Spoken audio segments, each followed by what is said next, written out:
Corona की रफ्तार धीमी पड़ने के बाद राहत की सांस ले रहे दिल्ली एनसीआर के लोगों की चिंता बढ़ाने वाली खबर आई है।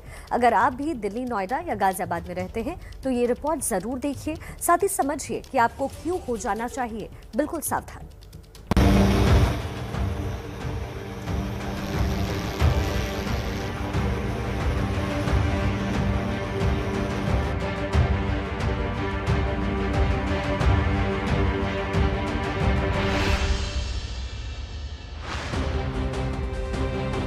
दिल्ली, नोएडा और गाजियाबाद, अगर आप इन जगहों पर रहते हैं तो सावधान हो जाइए, क्योंकि डेंगू का सबसे ज्यादा खतरा आपके सिर पर ही मंडरा रहा है।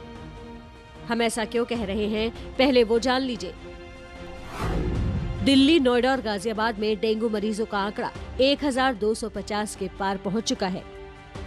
सबसे पहले बात दिल्ली की, जहां अस्पताल में डेंगू मरीजों की तादाद लगातार बढ़ रही है। स्वामी दयानंद अस्पताल में डेंगू मरीजों की संख्या इतनी ज्यादा है कि बेड फुल हो गए हैं। ये सब देखा जा रहा है कि कहीं पर वाटर कलेक्शन तो नहीं है। फॉगिंग भी करी जा रही है।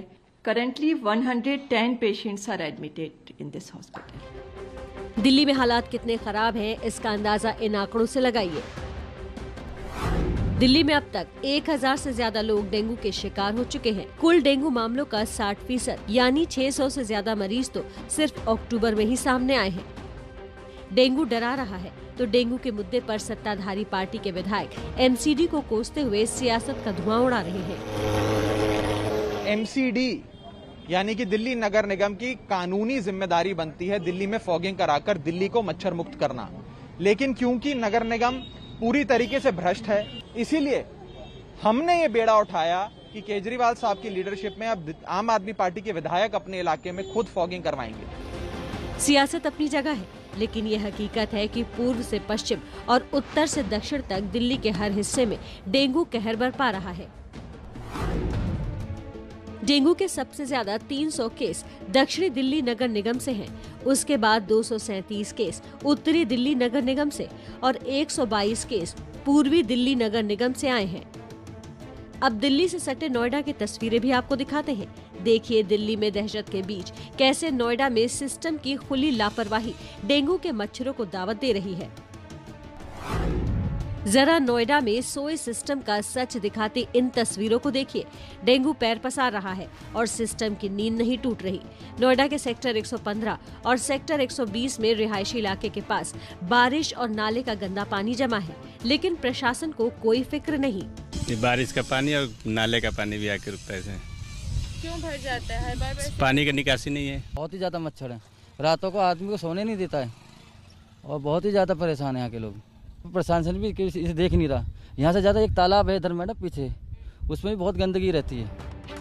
नोएडा सेक्टर 115 के सारेखा गांव में रहने वाली ये अंजलि है, जो कुछ दिन पहले ही डेंगू से ठीक हुई हैं। इनके साथ ही इनका 1 साल का बेटा भी डेंगू की चपेट में आ गया था। अंजलि हैं जो अभी ठीक होकर के आई हैं। अंजलि, क्या हुआ था? बुखार हो गया था डेंगू की वजह से। तो अस्पताल में एडमिट रहना पड़ा? हाँ। और आपके बेटे को भी बुखार? हाँ, इसे भी हो गया था। नोएडा का हाल आपने देखा। अब नोएडा से सटे गाजियाबाद की भी तस्वीरें आपको दिखा देते हैं। यहाँ 100 से ज्यादा डेंगू मरीज अभी तक सामने आ चुके हैं। अस्पतालों के बेड डेंगू और बुखार के मरीजों से भरते जा रहे हैं। डेंगू का खतरा बढ़ जरूर गया है, मगर इसके कहर से बचा जा सकता है। कुछ सावधानियां बरतने की जरूरत है। डेंगू के मच्छर साफ पानी में पनपते हैं, इसलिए अपने आसपास पानी जमा न होने दें। उपाय से पहले डेंगू के लक्षण जान लीजिए। तेज बुखार, बदन दर्द, सिर दर्द, आंखों में दर्द, उल्टी और दस्त। बच्चों को पूरा कपड़े कवर कराएं, हाथ पैर जो है ढक के रखें। खेलते बाहर भी जाते हैं और के मच्छरों से उससे बच के रखें और जो है ऑयल वगैरह का प्रयोग करें जिससे कि उनको मच्छर नहीं काटे।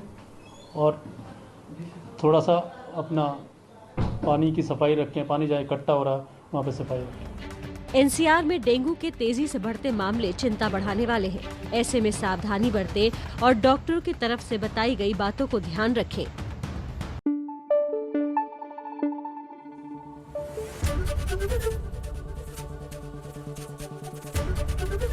एबीपी न्यूज आपको रखे आगे।